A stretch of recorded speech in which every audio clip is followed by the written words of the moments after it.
So this is for a lock board power. Disassemble, basically removal, and then we're putting the new power cable that we've provided for you in place of it. To start, obviously you have plexiglass. Remove the plexiglass. Wing nuts will be here. Remove the plexiglass, and then you're able to get to your board. Powering off the machine and unplugging it from the back, making sure there is no power to the machine at all. That's the way to start. Okay, so there are two wires that come into the back of the lock board. There's one with 2 wires that goes into it and one with 4. The power is the one with 2. Same thing, it just looks exactly like the one that we have sent you. So we'll take that, and in order to remove this, now I kind of have it loosened just for video. I'll tighten it just so you can see. There's a little bit of pressure. One thing we don't want to do is we do not want to pull by the wire to remove these. We do not want to pull by the wire. If you've replaced the lock board, you understand that.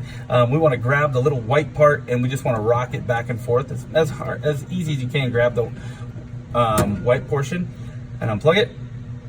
Now, we'll leave that there for a second. We're going to follow this wire. You're going to see a red and a black wire, which is going to be similar to the one that we have sent you, red and black. Red is on the bottom, that's positive. Black is negative on top, and that's in number 1 and number 3. Might look a little different. We made it a little easier for you to replace.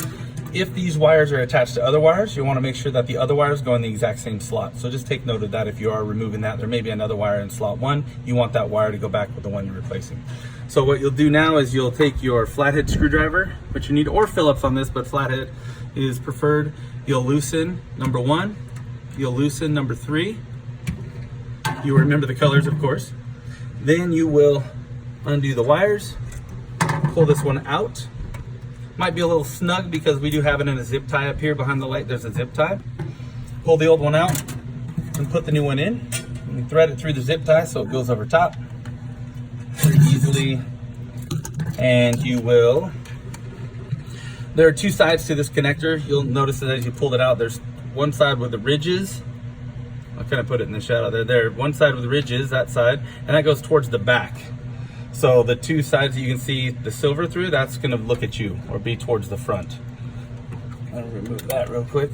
So that's going to back and front, slide the new one in.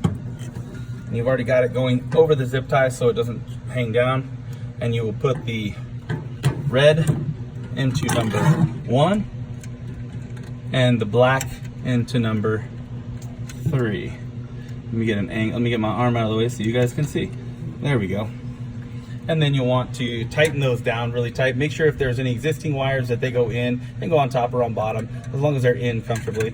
And then when that's done, you can close that orange guard down like that. And that is the power replacement for a lock board.